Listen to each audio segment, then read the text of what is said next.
السلام علیکم ورحمۃ اللہ وبرکاتہ۔ بسم اللہ الرحمن الرحیم۔ عن جابر بن عبد اللہ رضی اللہ تعالی عنہ قال سمعت رسول اللہ صلی اللہ علیہ وسلم قبل موته بثلاثة ایام یقول لا يموتن احدكم الا وهو يحسن الظن بالله عز وجل، رواہ مسلم۔ محترم حضرات، صحیح مسلم کی جو حدیث آپ حضرات کے سامنے پیش کی گئی ہے، اس حدیث میں اللہ رب العالمین کے بارے میں حسن ظن رکھنے کی تعلیم دی گئی ہے کہ اللہ تعالیٰ کے ساتھ ہمارا گمان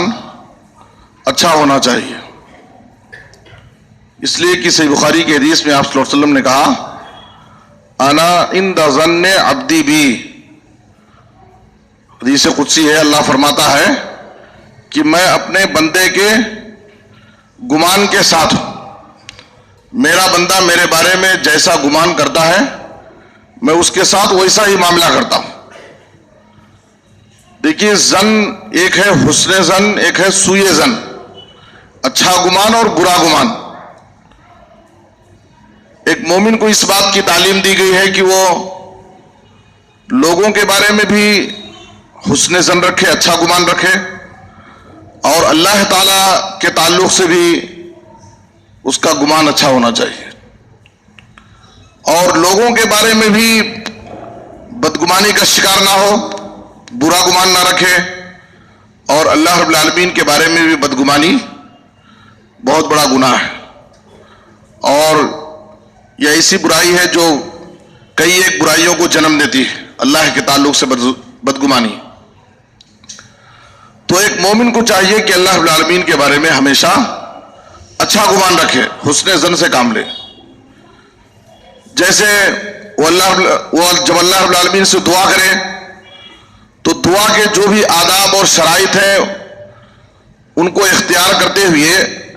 اللہ رب العالمین سے قبولیت کی، دعا کی قبولیت کا یقین رکھنا، یہ اللہ کے ساتھ حسن ظن ہے کہ اللہ رب العالمین نے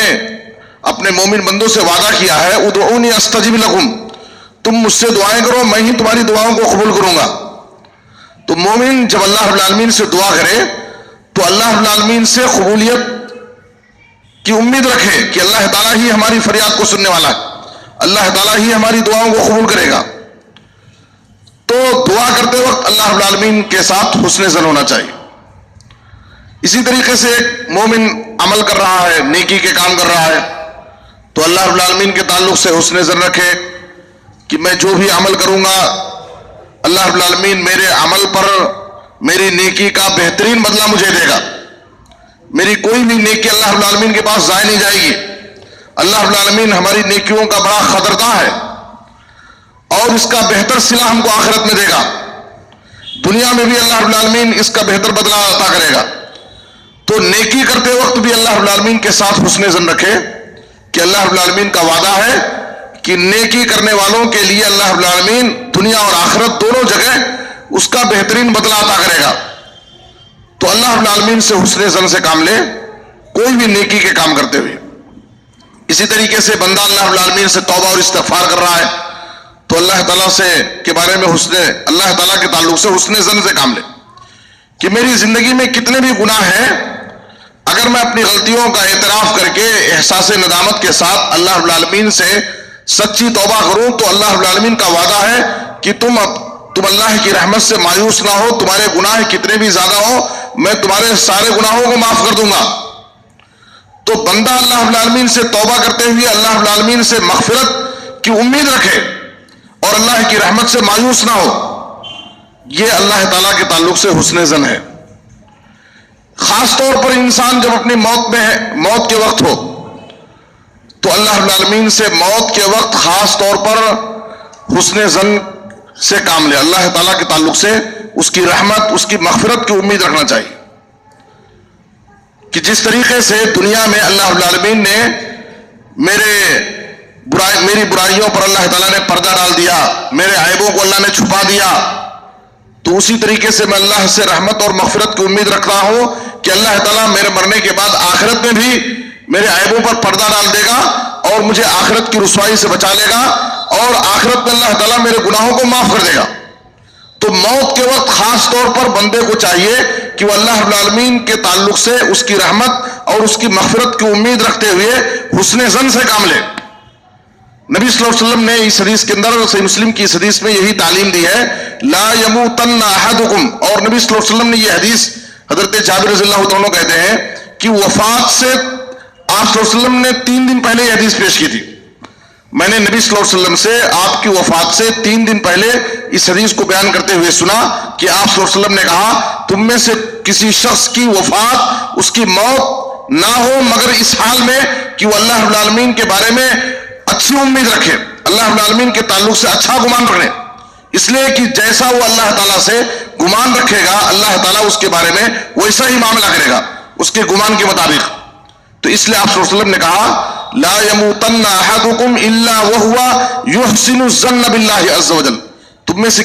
کسی کی موت نہ ہو مگر اس حال میں کہ وہ اللہ رب العالمین کے تعلق سے حسن ظن سے کام لیتا تھا۔ ابراہیم نخعی رحمہ اللہ کہتے ہیں سلف صالحین کے بارے میں، کانوا یستحبون ان یلقنوا العبد عند موته محاسن عمله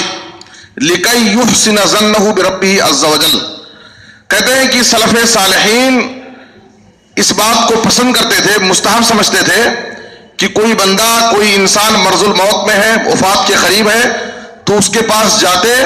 اور اس کو اس کی زندگی کے اچھے اعمال کی تلقین کرتے، اس شخص کو اس کی زندگی کے اچھے اعمال یاد دلا کر کے اس کو اللہ رب العالمین کے تعلق سے حسن ظن کی امید دلاتے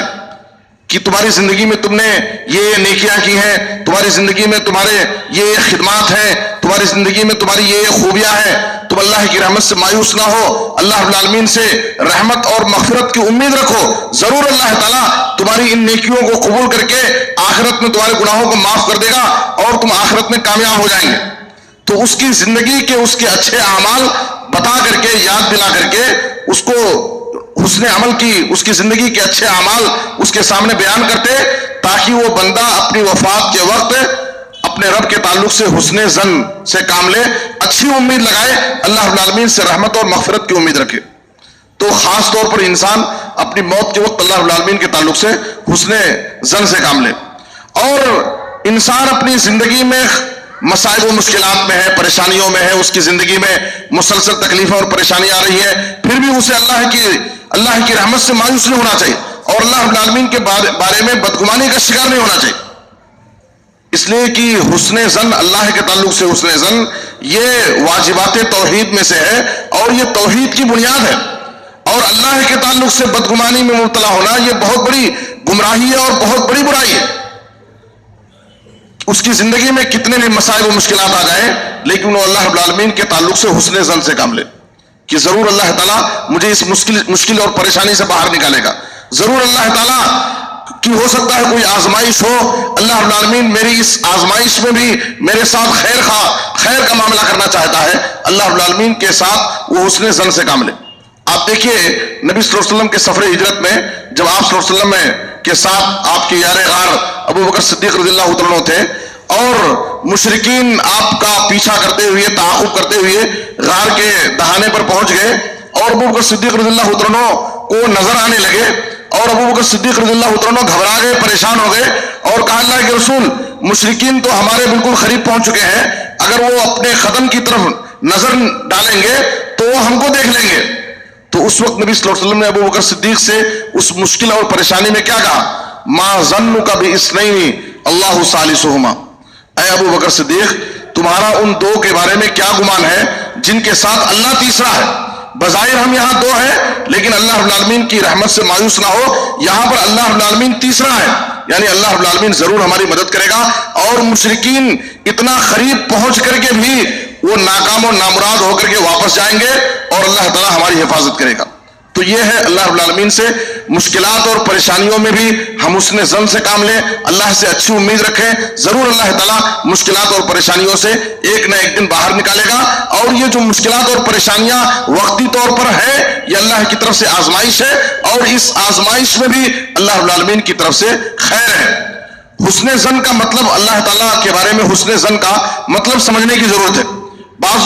اللہ رب العالمین کے تعلق سے حسن ظن کا یہ مطلب نہیں ہے کہ انسان نیکی کے کام نہ کرے, اللہ کی عبادت اور اطاعت نہ کرے, اور بس اللہ رب العالمین سے رحمت اور مغفرت کی امید لگائے بیٹھے.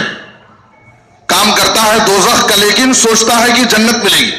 یہ ایک گمراہ فرقے کا نظریہ ہے, جسے فرقہ مرجیہ کہتے ہیں, جو یہ سمجھتے ہیں کہ ایمان لانے کے بعد لا یضر مع الایمان ذنب اصلا, اب کتنا بھی انسان گناہ کرے اس کا گناہ مضر نہیں ہے, اللہ رب العالمین سے رحمت اور مغفرت کی امید رکھے. یہ غلط مفہوم ہے. اللہ کے تعلق سے حسن ظن کا یہ بالکل غلط مفہوم ہے. اللہ کے تعلق سے حسن ظن یہ ہے کہ انسان اللہ کی عبادت کر رہا ہے اور حتی المقدور جتنا اس سے ہو سک رہا ہے اللہ کی اطاعت کر رہا ہے, اللہ رب العالمین سے ڈر کر کے زندگی گزار رہا ہے, اس کے بعد اللہ کی رحمت اور مغفرت کی امید رکھے. جیسے ایک کاشتکار, ایک کسان انسان جو کھیتی باڑی کے کام کرتا ہے, پہلے وہ کھیت میں اپنے ہل چلاتا ہے, اس کی جتائی کرتا ہے, پھر اس میں بیج ڈالتا ہے, پھر پانی سے اس کو سیراب کرتا ہے, پھر مسلسل اس کی نگرانی اور دیکھ بھال کرتا ہے. اس کے بعد وہ ایک اچھی فصل کی امید رکھتا ہے. اس کے پیچھے اس نے بہت انتھک محنت اور کوشش کی ہے, اس کے پیچھے بہت وقت لگایا ہے. اس کے بعد وہ اچھی امید رکھتا ہے کہ اللہ چاہا تو اس بار میری فصل اچھی آئے گی, میرے باغ میں اچھے پھل آئیں گے. تو اسی طریقے سے ایک مومن زندگی بھر اللہ رب العالمین کی جہاں تک ہو سکے, جتنا ہو سکے وہ اللہ کی عبادت کرے, اللہ کی اطاعت کرے, اللہ سے ڈر کر کے زندگی گزارے. اس کے بعد اللہ رب العالمین کی رحمت اور مغفرت کی امید لگائے. ورنہ بغیر عمل کے, بغیر اطاعت کے صرف اللہ رب العالمین کی رحمت اور مغفرت کی امید لگائے بیٹھنا یہ غلط عقیدہ ہے جس سے ہمیں بچنا چاہیے. اللہ ہم سب کو نیک توفیق دے. آمین. صلی اللہ علیہ نبینا محمد و آلہ وصحبہ اجمعین.